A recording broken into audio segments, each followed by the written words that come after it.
Rome a plus de 600 ans, lorsque les hommes de la 3e Légion parthique débarquent sur les côtes d'Afrique du Nord. La Numidie brûle sous le soleil. L'air embaume du parfum tenace des garrigues surchauffées. Mais ces hommes ont l'habitude. Il y a là les vétérans des campagnes orientales de l'empereur Trajan.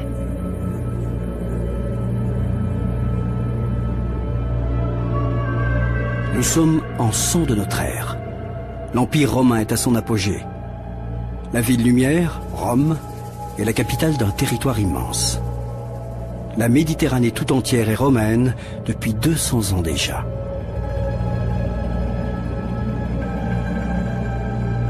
Comment les Romains ont-ils réalisé cette prouesse?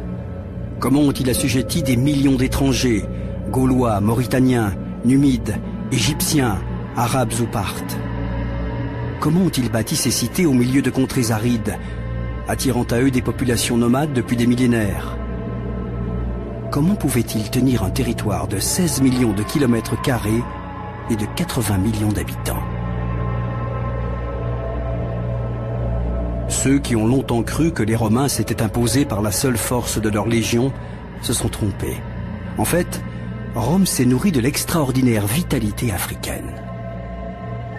Les ruines des cités perdues d'Afrique du Nord gardent le souvenir de cette mystérieuse alchimie entre deux peuples, deux mondes, deux civilisations. Mais avant d'en arriver là, il a fallu que Rome se débarrasse de tous ses adversaires et les empêche de nuire, à tout jamais.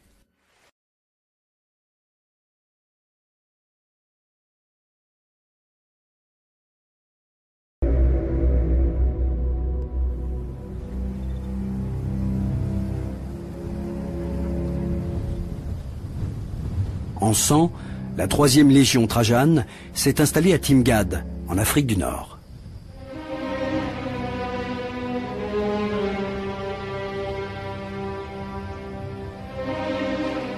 Lorsqu'ils découvrirent les ruines de Timgad et des autres cités romaines d'Afrique du Nord, les archéologues français étaient persuadés d'avoir exhumé la preuve que l'Europe avait amené au rythme des légions la civilisation chez les barbares du Maghreb. Ils justifiaient ainsi la colonisation de ces territoires en faisant des troupes coloniales les nouvelles légions de l'Occident. Ils ne pouvaient pas supposer que ce n'était pas l'Afrique qui était devenue romaine, mais que Rome était devenue africaine. Au XIXe siècle, en une poignée d'années, des dizaines d'archéologues s'appliquèrent à sortir du sable cette ville que l'on appellera bientôt la Pompéi d'Afrique. Il faut dire que ces dimensions sont d'autant plus impressionnantes que tous les matériaux qui ont servi à la bâtir ont été amenés sur place. La pierre, le marbre ont fait des dizaines, voire des centaines de kilomètres pour rejoindre cette cité des Aurès, perdue au milieu des montagnes. Parce qu'il était fondé sur un quadrilatère impeccable, on a longtemps cru que le plan de Timgad était plaqué sur celui d'un camp de la Légion. Mais pour comprendre les vestiges laissés par ses habitants, il fallait remonter le temps jusqu'à parvenir aux heures de sa fondation. Ce plan minutieux nous délivre un message que seuls des spécialistes d'architecture antique sont capables de déchiffrer.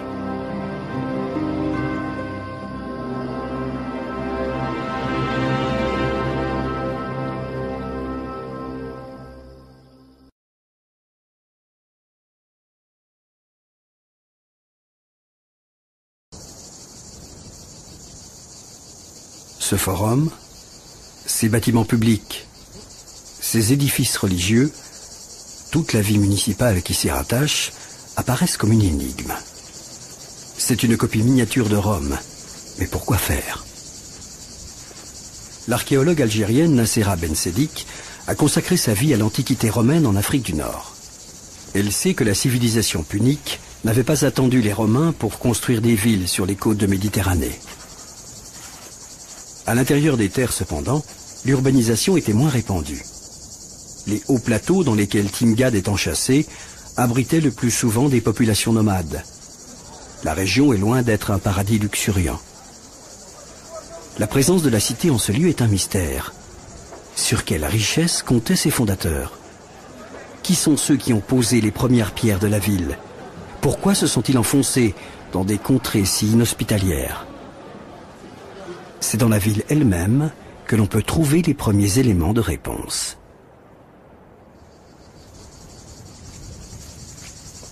Timgad, comme tout le monde sait, a été fondé par l'empereur Trajan en 100, au départ avec un petit groupe de citoyens romains, parmi lesquels des civils et des vétérans.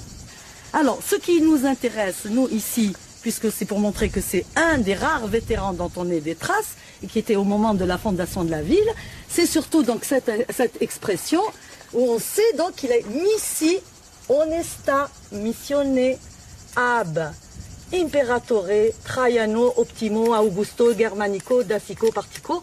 Ça veut dire qu'il a été envoyé ou renvoyé en congé honorable par l'empereur Trajan, ce qui pour nous est très intéressant. Ça veut dire donc que c'est le moment de la fondation, et surtout le congé honorable veut dire qu'il est à la retraite, c'est un vétéran. Au début du second siècle de notre ère, les légions s'installent définitivement en Numidie, au nord des Aurès, dans le grand camp de Lambèse. Elles veillent sur une vaste région, la Mauritanie césarienne, comprenant la plus grande partie de l'Algérie actuelle. Mais pour Rome, il s'agit moins d'occuper le terrain que de faire progresser sa civilisation. Après avoir vaincu, les légionnaires posent leur glaive. Ils comptent dans leur rang les meilleurs spécialistes, ingénieurs, architectes, ouvriers spécialisés dans la construction. Ils bâtissent des villes dans la plus pure tradition romaine, mais ils ne font pas que cela, car la plupart du temps, ils y implantent aussi leur famille. Les soldats des cohortes auxiliaires achèvent leur engagement avec un présent de Rome, la citoyenneté. Un diplôme rédigé sur une feuille de plomb leur est remis. Le double est accroché sur le forum à Rome.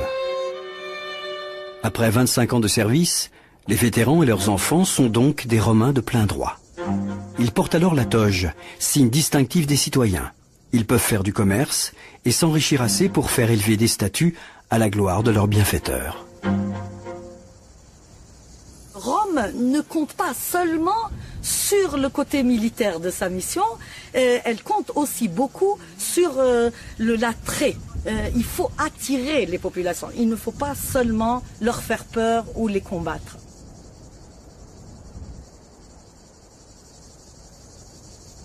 La ville de Timgad est une vitrine de la romanité.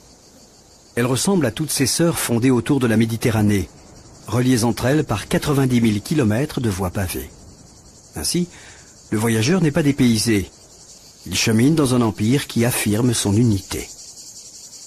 Mais ce que Timgad offre aux voyageurs et aux populations locales, c'est l'accès à un cadre de vie sociale, religieuse, intellectuelle. La ville est un centre d'activité économique incontournable. C'est aussi un lieu de plaisir et de délassement où s'épanouit le mode d'existence des Romains. Nombre de maisons possèdent un puits. La ville abrite des lieux d'aisance comme des latrines dont certaines sont chauffées en hiver. Le moindre accoudoir sculpté sert Rome par la beauté de ses courbes. Il faut imaginer le regard émerveillé des nomades, découvrant la Timgad romaine, merveille d'architecture, maîtrisant une denrée rare dans ces contrées, l'eau.